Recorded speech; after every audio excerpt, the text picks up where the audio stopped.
들어줘. Hi, my name is Siri, so you can always learn something new from me. And I was not going to talk about Hate Rodrigo on its own initially. I'm still working on a video on psychic distance in K-pop.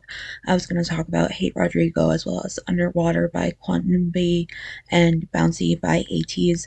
So if that sounds interesting to you, please consider sticking around and subscribing. But there has been a lot of discussion of Hate Rodrigo on its own. People talk about the title and the music video, but I feel like no one's actually talking about the lyrics. Now, the lyrics are not life-changing. It's a unique concept, but still pretty simple. But simple songs can still be written in a very effective manner, and that's something I would like to talk about today if you would be so kind as to listen. If you're familiar with my content, you may be familiar with two types of videos from me. One as a kind of video essay, and another where I annotate a song and just kind of run through my annotations with anyone who wants to listen. Today we'll be doing the latter simply because it's a bit easier for me to do, and I want to contribute to this conversation before it's kind of over. I would actually love it if in the comments you could let me know which type of video you personally prefer. I get more satisfaction out of the video essays, but like I said, running through the annotations is a bit easier, and I do want to start making more content more consistently. So just let me know, or don't. It's your decision. I'm just glad that you're listening.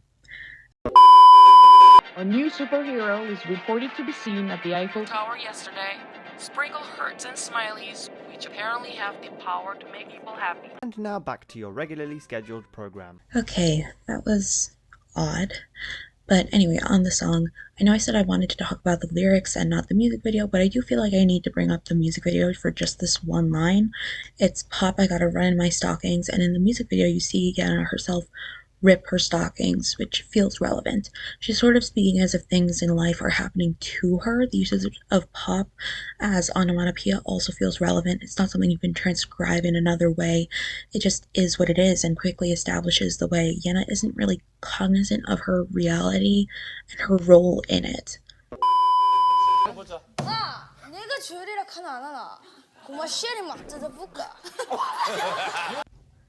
Odd.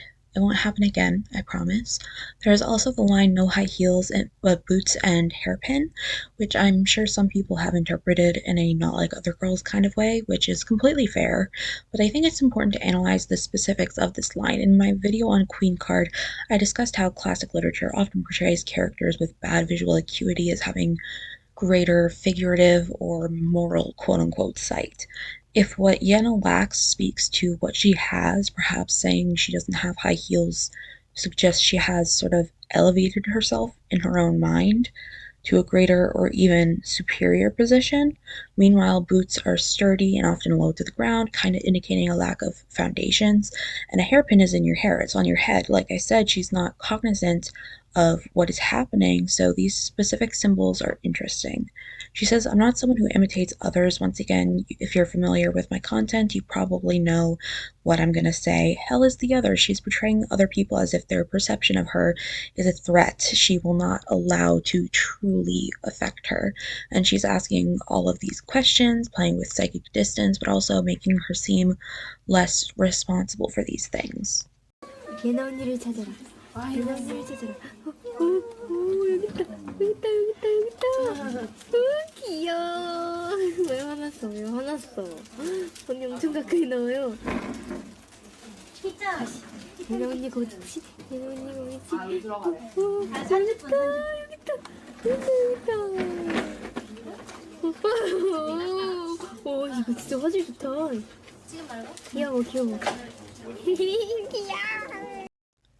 I'm not sure what's going on. It's kind of weird, but we'll run with it.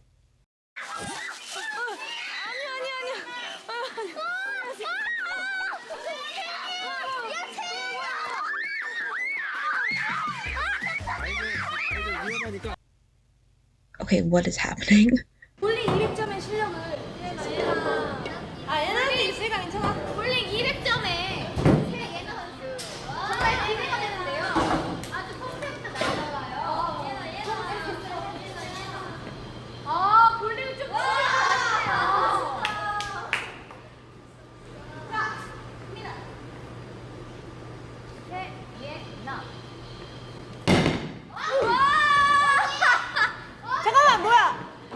The refrain begins and she says, "Mommy say, look at you." Saying mommy makes her seem younger, but she's also putting her mother first in a sort of command, not actually saying mommy says. It's like she's shouldering behind her mother and she's speaking of sight again, making you question the morality on both her mother's and her own parts. With the repetition of, oh my god, you get a sense of mockery but also solidarity. What is said matches what is portrayed as internal dialogue in the parentheses. Then she says, deep smoky eyes, you're grounded. There is a dependent, not really a clause, almost portraying the following statement as inevitable, repeating, oh my god, again. There really is just a sense of everything being in vain in her stupor and her lack of interpersonal awareness. She says she's bored. If you want to look at things in an existential manner, she lacks shame or angst. She addresses Siri, asking her to turn on the TV, which feels like it means this is an apostrophe, which is a piece of writing that addresses someone who isn't really there. I'll spare you of my Pokemon Diamond and Pearl analysis, but I have so many feelings about this line, not just because I go by Siri, but you don't need to know the rest. She recognizes how a girl on TV has her style, which I think goes to show fiction can change reality, but it also shows how similarities are still validating of people as individuals, which is very anti-Sartrean existentialism. We then reach the first chorus, which starts off in an interesting way, saying, hey, you call 911. Obviously, Yena is a Korean artist, not an American one, so saying 911 shows some kind of cultural influence on her. Saying she thinks she's going to be in big trouble adds to this idea that she's very rowdy, and she says she loves this song and good for her, but she also has song me in parentheses, almost suggesting the song and her are self-contained. She says she doesn't have a crush, which feels like denial.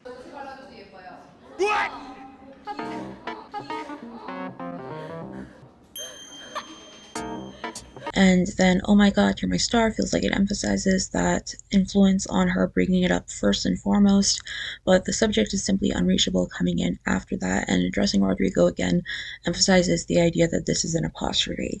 Then there's Uki's part, which I love because it's so friendly. She says to look at her, kind of going back to that idea that you can question things or you can look in a more figurative and moral sense. She has internal approval, saying she likes it in parentheses. She even directly addresses her mother with her defense of this style.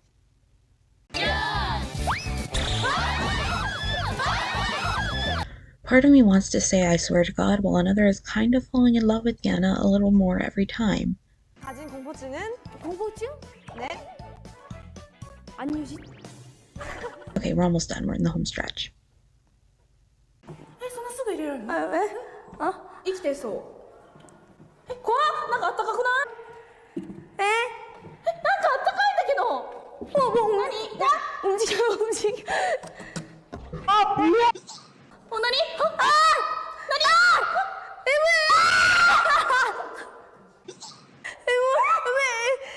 뭐? 뭐야? 뭐지?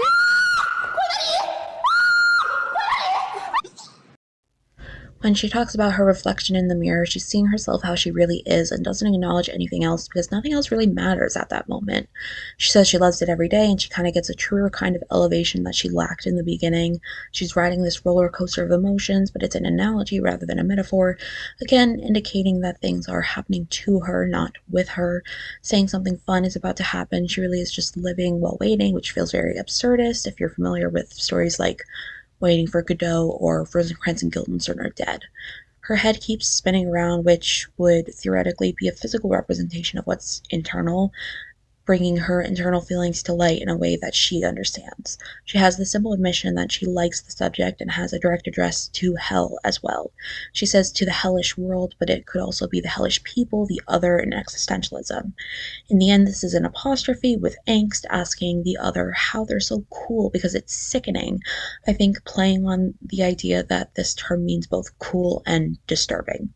Her hate comes first, but her feelings come up after, and there's just an epiphany at the end that she's not jealous anymore. A great end to the song, in my opinion.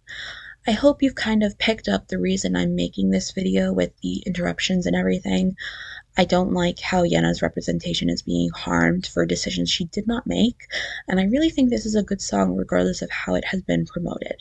I hope that you have a deeper appreciation for Yena after this, and if not, I just hope you can at least look at this as a piece of art separate from the title and the video. Thank you, have a good day, and bye.